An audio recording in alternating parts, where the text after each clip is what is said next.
అందరికీ నమస్కారం. ఈరోజు మీ అందరికీ నేను వినిపించబోయే కథ అదృష్టవంతురాలు. రచయిత ఇంద్రగంటి జానకి బాలగారు.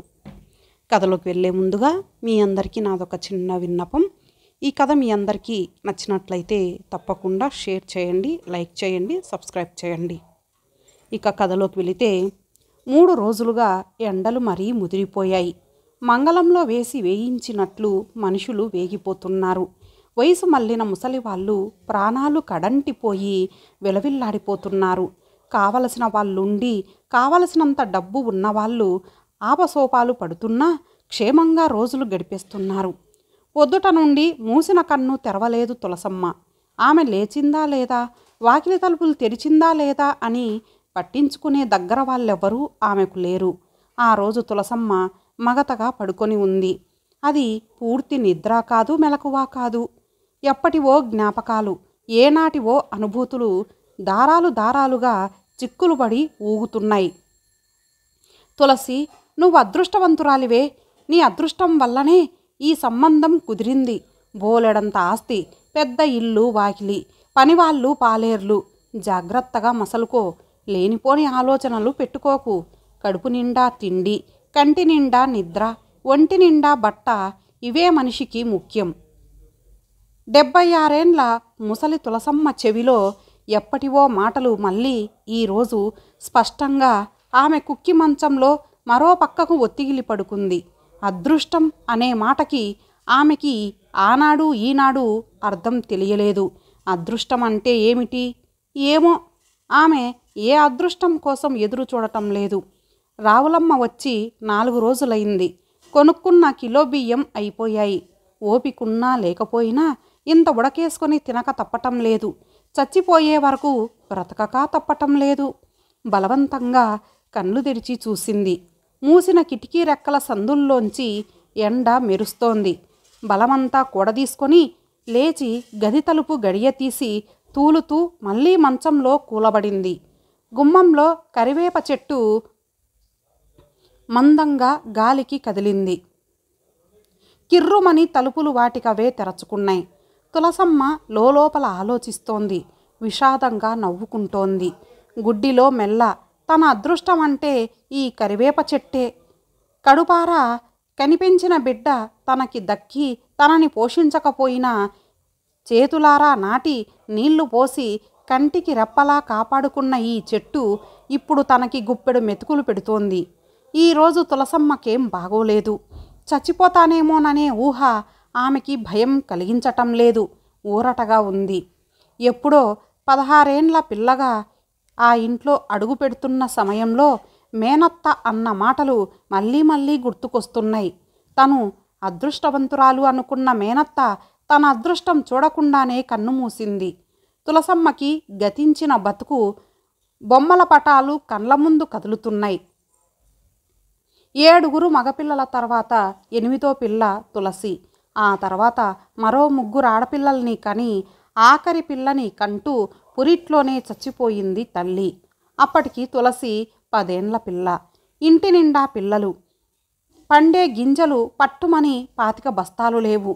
అప్పుడే మాణిక్యం ఆ కుటుంబాన్ని ఆదుకుంది. మాణిక్యం తులసికి మేనత్త. మొగుడు పోయి అన్నగారి పంచలో కాలం వెల్లతీస్తున్న మాణిక్యం మీద మొత్తం భారం పడింది. మాణిక్యం తులసి పెళ్లి గురించి కంగారు పడటం మొదలుపెట్టింది. 4 మెతుకులు తిని ఎడపట్టున పడుండే వసతి తులసికి కలగాలని మాణిక్యం తహతహలాడింది. 12వ ఏట తులసి మెడలో తాళి కట్టాడు బసవయ్య. పెళ్లి కొడుకుని చూసి అంతా మనసులోనే ముక్కు మీద వేలేసుకున్నారు. అయితే అతని వెనక ఉన్న ఆస్తి వాళ్ళ నోరు మెదపకుండా చేసింది. పొట్టిగా గున్నలా ఉన్న బసవయ్య వెర్రిచూపులు, గ్రహణం బొర్రె ముక్కు, ఎప్పుడూ కారే చొంగ. అంత చిన్నపిల్లైనా తులసి వెక్కి వెక్కి ఏడ్చింది. బుట్టలోలకులు, పట్టుపరికినీలు, జడగంటలు, జిగిని గొలుసు చూసి అంతలోనే మురిసిపోయి ఏడుపు మర్చిపోయింది.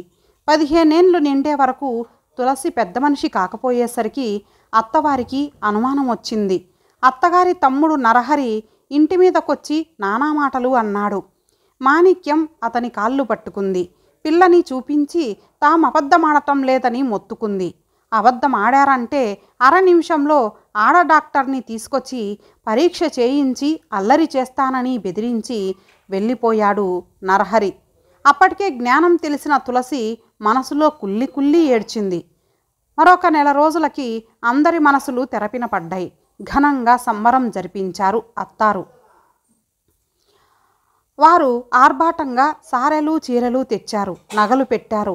తులసి అపరంజి బొమ్మల అంత ఎత్తున మెరిసిపోతుంటే అందరూ ఆనందపడ్డారు. వారం తిరగకుండా అన్ని కార్యాలు చేసి అత్తారింటికి తీసుకుపోవడానికి ముహూర్తాలు పెట్టారు. తులసిని అందంగా ముస్తాబు చేసిన పక్కింటి పండు ముత్తైదువు కూర్చోబెట్టి ఏవో రహస్యంగా చెప్పింది. భర్తే దైవమని, అతను ఏం చెప్పినా వినాలని, అతను ఏం చేసినా పెదవి విప్పి మాట్లాడకూడదని, బాధ కలిగినా మౌనంగా భరించాలని, అతన్ని చేదరించుకోకూడదని, ఇలా ఎన్నో చెప్పింది. తులసి అన్నీ ఓపికగా వింది. ఆమె మనసు మొద్దుబారిపోయింది. ఆమెని గదిలోకి పంపించి అమ్మలక్కలు ఎవరి దారిన వారు వెళ్ళిపోయారు. అత్తగారు బంధువులు మండువాలో పడుకున్నారు. తులసి గదిలోకి వెళ్ళేసరికి బసవయ్య అక్కడున్న అరిసెలు సున్నుండలు తింటున్నాడు. ఆ మొదటి చూపు, ఆ దృశ్యం ఆమె మనసులో బలమైన ముద్ర వేసింది. అతను దీక్షగా అన్నీ తింటున్నాడు, కానీ ఆమె రాకను గమనించలేదు. తినేసి మంచినీళ్ళు పాలు తాగేసి తులసి వైపు చూసి ఓ వెకిలి నవ్వు నవ్వి తన దారిన తాను పడుకున్నాడు. అరగంటలో గురక వినిపించింది. పక్కింటి పిన్నిగారు చెప్పినట్టు ఏమీ జరగకపోవడంతో తులసికి విశ్రాంతిగా అనిపించింది. ఆమె స్వేచ్ఛగా ఊపిరి పీల్చుకుంది. ఆమె చాపపరచుకొని నిద్రపోయింది. తులసి జీవితం సాఫీగా సాగిపోతోంది. బసవయ్య ఎప్పుడూ ఆమె ఒంటి మీద చెయ్యి వేయలేదు.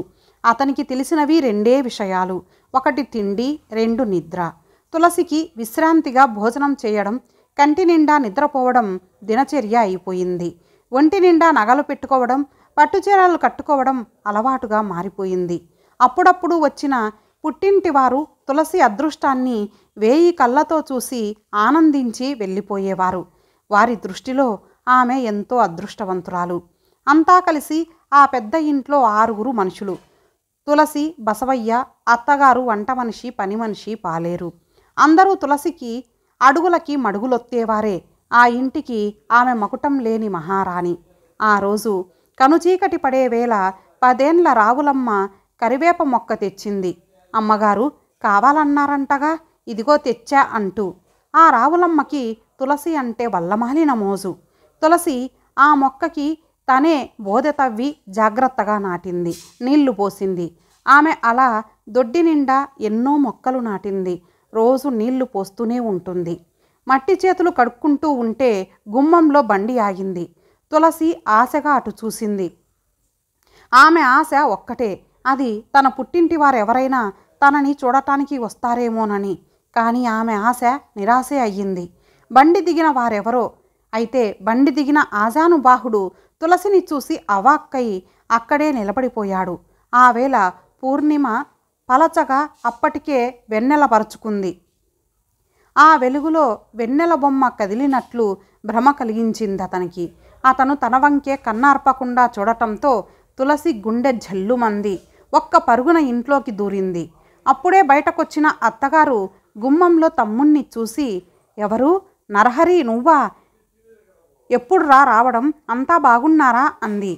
బాగున్నారు, కానీ ఆ పిల్ల ఎవరు అన్నాడు ఇంకా ఆశ్చర్యం నుండి తేరుకోకుండా. ఆమె నవ్వి, ఇంకెవ్వర్రా, మన బసవయ్య పెళ్ళాం అంది. అతని దృష్టి తులసి మీదే నిలబడిపోయింది. బాగా ఎదిగిపోయింది. నేను చూసినప్పుడు అలా లేదు. మరప్పుడు చిన్నపిల్ల, ఇప్పుడు పెద్దదయ్యిందిగా అందామె అక్కడే నవారు మంచం వాలుస్తూ. నరహరి చూపులు తులసికి ఎంతో భయం కలిగించాయి. ఏదో తెలియని తత్రపాటు ఆమెను ఎటూ నిలవనీయలేదు. వంటామె నలుగురికి వేడిగా అన్నాలు వడ్డించింది. అక్కా తమ్ముళ్ళు ఏవేవో కబుర్లు చెప్పుకుంటూ తింటున్నారు. బసవయ్య మాత్రం చప్పుడు చేస్తూ లొట్టలేస్తూ ఎగవీలుస్తూ తింటున్నాడు. నిశ్శబ్దంగా 4 మెతుకులు తిని బయటపడింది తులసి. దొడ్లో మంచాల మీద తెల్లటి దుప్పట్లు వేసి పాలేరు వెళ్ళిపోయాడు. తులసి తన మంచము మీద వాలిపోయింది. ఆమెలో ఏదో నిస్సత్తువ, అలజడి చోటు చేసుకున్నాయి. గట్టిగా కళ్ళు మూసుకొని నిద్రకు ఉపక్రమించింది. అయితే ఆమె అంతరాంతరాలలో ఏదో ఊహ, ఏదో శంక పీడిస్తూనే ఉంది. చల్లని వెన్నెల్లో తులసి మెల్లగా నిద్రలోకి జారుకుంది. ఆమె ఉలిక్కిపడి లేచింది. అనుకున్నంతా అయ్యింది. నరహరి ఆమె పక్కలో చేరి ఆమెని గట్టిగా వాటేసుకున్నాడు. ఆమె గిజగిజ కొట్టుకుంది. కానీ కలువకాడలాంటి ఆమె శరీరం అతని బలం ముందు ఏమాగగలదు? ఆమె భయంతో, అసహ్యంతో అరుద్దామని ఆత్రుతగా పక్కకి తిరిగి చూసింది. తను పడుకున్నప్పుడు ఉన్న 4 మంచాలకి ఇప్పుడు 2 ఉన్నాయి. అత్తగారు, భర్త మండువాలోకి వెళ్ళి తలుపులేసుకొని పడుకున్నారని గ్రహించటానికి ఆమెకి 1 నిమిషం పట్టలేదు. ఆమె శక్తికి మించి పెనుగులాడుతూనే ఉంది. చుట్టూ చెట్లు, చేమలు, పైన చంద్రుడు, కింద భూమి. అంతకు మించి అక్కడ తనని రక్షించేవారెవరూ లేరని, ఆ దౌర్జన్యానికి సాక్ష్యాలు లేవని గ్రహించిన తులసిలో దుఃఖం పొంగింది. నిస్సత్తువ ఆవహించింది. అతను ఆమెని విసురుగా మంచం మీద అదిమిపెట్టి, నీలాంటి వెర్రిదాన్ని ఎక్కడా చూడలేదు అన్నాడు. అప్పటికే శరీరం ప్రతిఘటించటానికి సహకరించటం లేదని ఆమె గ్రహించింది. ఆ విధంగా తులసి శోభనం ఆరుబయట వెన్నెల్లో పరపురుషుడితో అయిపోయింది. తెల్లారి లేస్తూనే అత్తగారి ముఖం చూడటానికి ఎంతో భయపడింది. తలారా స్నానం చేసి దేవుడి ముందు కూర్చొని కళ్ళనీళ్లు పెట్టుకుంది. నరహరి మాత్రం మరింత దర్జాగా ఇల్లంతా కలియదిరిగాడు. మధ్యాహ్నం ఎండవేళ అత్తగారు తులసిని పిలిచి నెమ్మదిగా చెప్పింది. నరహరి మనవాడే, నువ్వు మరీ తప్పించుకొని తిరక్కు అని. తులసి అయోమయంగా చూసింది. అత్తగారు ఎటో చూస్తూ, నువ్వు మాత్రం ఉప్పు కారం తినడం లేదు. నా కొడుకు ఎందుకు పనికిరాడని నాకు తెలుసు. ఉన్నంతలో నువ్వు అదృష్టవంతురాలివే అంది. తులసి స్థానువులా నిలబడిపోయింది.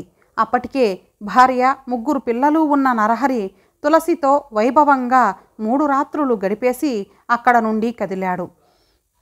చిగురు వేసిన కరివేప మొక్కకి బోదె చేసి నీళ్లు పోస్తుంటే తులసికి ఒక్కసారి కళ్ళు తిరిగాయి. కడుపులో తిప్పింది. వాంతి చేసుకుంది. అత్తగారి ముఖం దీపంలా వెలిగిపోయింది. తులసి మనసు భూమిలోకి కృంగిపోయింది. అమ్మలక్కలు తులసి బుగ్గలు పునికారు. అబ్బో, గడుసు పిల్లే, వెరివాడనుకున్న వాణ్ణి తండ్రిని చేసింది అన్నారు కొందరు. కొందరైతే తులసి చెవిలో బూతులే మాట్లాడి ఎకసెక్కాలాడారు. మొత్తానికి అందరూ చివరికి అన్నమాట ఒకటే, తులసి చాలా అదృష్టవంతురాలు అని. కడుపులో శిశువు పెరుగుతున్న కొద్దీ తులసిలో క్రమేపీ ధైర్యం కూడదీసుకోసాగింది. తన మొగుడు ఎందుకు పనికిరానివాడనే విషయం రూఢి అయ్యింది. అయితే తన కడుపులో ఉన్న ఈ బిడ్డ, ఈ వంశాంకురం, ఈ ఆస్తికి వారసుడు అనే ఊహ ఆమెకి చిత్రంగా ఉండేది. క్రమేపీ తులసి ఆలోచనలో మార్పు రావడం మొదలైంది. నిస్సారమైన తన జీవితంలో తనకంటూ ఒక నలుసుని ప్రసాదించిన నరహరి మీద ఆమెకు ఒక కృతజ్ఞతాభావం కలిగింది. ఆ క్షణం నుండి ఆమె నరహరి కోసం తెలియకుండానే ఎదురుచూసింది. కానీ నరహరి మళ్ళీ ఎప్పుడూ అక్కడికి రాలేదు. తులసి పండులాంటి కొడుకుని కంది. చుట్టుపక్కల వాళ్ళు కుర్రాడు వెర్రిపిల్లాడు పుడతాడేమోనని భయపడ్డారు. కానీ తులసికి ఆ భయం లేదు. సంఘాన్ని మోసగించగలిగినా ప్రకృతిని మోసగించలేమని తులసికి బాగా తెలుసు. అత్తగారు పోయిన 6 నెలలకి ఒకరోజు అతి సాధారణమైన జ్వరం వచ్చి బసవయ్య పోయాడు. తులసి కుంగిపోయింది. ప్రాణమున్న బండరాయిలా బతికిన బసవయ్యని తులసి ఏనాడు ద్వేషించలేదు. ఆనాటి నుండి కొడుకే ప్రపంచంగా, ప్రాణంగా బ్రతకటం మొదలుపెట్టింది. రాఘవ బుద్ధిగా చదువుకొని పెరిగాడు. ఊరు బాగా మారిపోయింది. పట్టణవాస పోకడలు 4 వైపులా పరచుకున్నాయి. పాతబడిన లంకంత కొంపలో 3 వంతులు అమ్మేసి ముచ్చటైన డాబా కట్టుకొని సుఖంగా ఉందామని రాఘవ ఆలోచన చేశాడు. తులసి సరే అంది.